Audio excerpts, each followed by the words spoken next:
రాష్ట్రీయ ప్రజా కాంగ్రెస్ వారాంతర సమావేశానికి ఇచ్చేసినటువంటి పార్టీ సెక్యులర్స్ అందరికీ నా ప్రత్యేక ధన్యవాదాలు. ఈరోజు రాష్ట్రీయ ప్రజా కాంగ్రెస్ పార్టీ ఆంధ్రప్రదేశ్లో ఒక ఆంధ్ర అనే ఒక ప్రైడ్ని ప్రతి ఇంటి నుంచి కదిలించాలనే ఒక లక్ష్య సాధనతో ఒక కార్యాచరణని సిద్ధం చేస్తుంది. ఎందుకంటే ఈరోజు ఆంధ్రప్రదేశ్కి ఏమాత్రం సంబంధం లేనటువంటి వాళ్ళందరూ, ఆంధ్ర మట్టి వాసన తెలియనటువంటి వాళ్ళందరూ ఆంధ్రప్రదేశ్లో తొడలు కొడుతూ ప్రజల భవిష్యత్తుని దారి మళ్లిస్తున్నారు. కానీ ఇక్కడ ఆనాడు 1972లో జయాంధ్ర ఉద్యమ స్ఫూర్తితో ఆ రోజు ఎంతో వీరోచితమైనటువంటి పోరాటం ఆంధ్రప్రదేశ్లో మొదలైనటువంటి ఒక చరిత్ర ఆంధ్రప్రదేశ్ సొంతం, మన ఆంధ్రుల సొంతం. ఎందుకంటే స్వాతంత్ర పోరాటంతో సమానమైనటువంటి అంత పెద్ద ఉవ్వెత్తున వచ్చినటువంటి ప్రజా ఉద్యమం అది.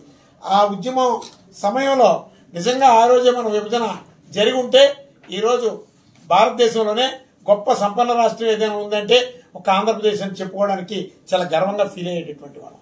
ఈరోజు చావలేనటువంటి వాళ్ళు, కనీసం పౌరుషం లేనటువంటి వాళ్ళందరూ అసెంబ్లీ నుంచి పార్లమెంట్ నుంచి నాయకత్వం వహిస్తున్నారు. అసెంబ్లీలో వాళ్ళ సొంత నియోజకవర్గాల కోసం కానీ, పార్లమెంట్లో సొంత నియోజకవర్గాల కోసం కానీ మాట్లాడేటటువంటి వాడు ఎవరూ లేరు. నిజంగా వీళ్ళకి సిగ్గు చీము నిద్ర లేదు. ప్రజల కష్టాన్ని మనం దోచుకుంటున్నాం, ప్రజల శ్రమని మన జీతాలుగా తీసుకుంటున్నాం. కనీసం మన నియోజకవర్గాన్ని న్యాయం చేయాలి అనే ఆలోచన ఎవరికీ లేదు. ఈరోజు ఆంధ్రప్రదేశ్లోకి పెద్ద సమస్య ఉంది, ప్రత్యేక హోదా విభజన హామీలు. దానికోసం ఏ పార్లమెంట్, మన పార్లమెంట్లో కానీ అసెంబ్లీలో కానీ మాట్లాడినటువంటి ఒక్క పార్లమెంట్ మెంబర్ కానీ అసెంబ్లీ మెంబర్ కానీ ఉన్నారా? నిజంగా వీళ్ళకి చావుందా, సిగ్గుందా? ఈ ఆంధ్రప్రదేశ్ నుంచి నేను పార్లమెంట్ మెంబర్ అని చెప్పుకోవడానికి, నేను లక్షాధికారిని, నేను కోట్లకు పడగలెత్తానని ఎన్నికల అఫిడవిట్లో చూపించుకోవడం కాదు. ఆ డబ్బు ఏదైనా సరే నా ఆంధ్రుడు ఇచ్చే కష్టం, శ్రమ. అందుకనే మేము ఒక్కటే నిర్ణయించుకున్నాం, రాష్ట్రీయ ప్రజా కాంగ్రెస్ పార్టీ నుంచి యావత్ ఆంధ్రప్రదేశ్లో ఒక రాజకీయ మార్పుని ఖచ్చితంగా తీసుకొస్తాం.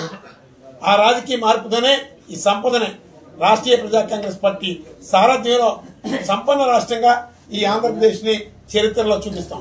ఎందుకంటే ఆంధ్రప్రదేశ్కి ఒక గొప్ప సంపద ఉంది, కేజీ బేస్ ఉంది.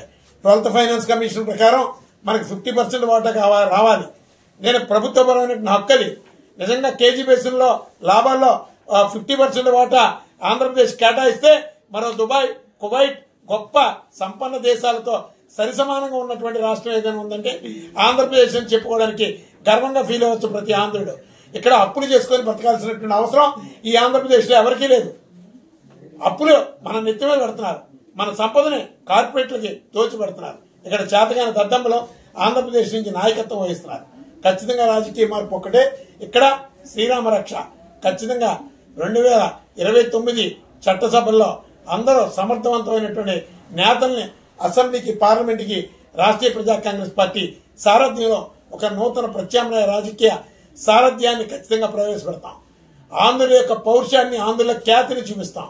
ప్రతి నోటితోని, ప్రతి ఇంటి నుంచి కూడా జై ఆంధ్ర, సేవ్ ఆంధ్ర నినాదాన్ని, మరో వందే మాత్ర గీతం లాంటి ఒక ఉద్యమ స్లోగన్ని ప్రతి నోటితోని, ప్రతి వాడలోని కూడా వినిపించే ఒక ఉత్పన్నమైనటువంటి రోజుని రాష్ట్రీయ ప్రజా కాంగ్రెస్ పార్టీ తీసుకుంటుందని ఈ సందర్భంగా తెలియజేస్తూ, మరో స్వాతంత్ర పోరాట ఉద్యమ స్ఫూర్తిగా జయాంధ్ర సేవాంధ్ర నినాదాన్ని ప్రతి ఆంధ్రుడు కూడా ప్రతి గ్రామాల్లో తీసుకువెళ్లాలని, అప్పుడే ఆంధ్రప్రదేశ్కి ఒక అద్భుతమైనటువంటి భవిష్యత్తు ఉంటుందని ఈ సందర్భంగా తెలియజేస్తూ సెలవు.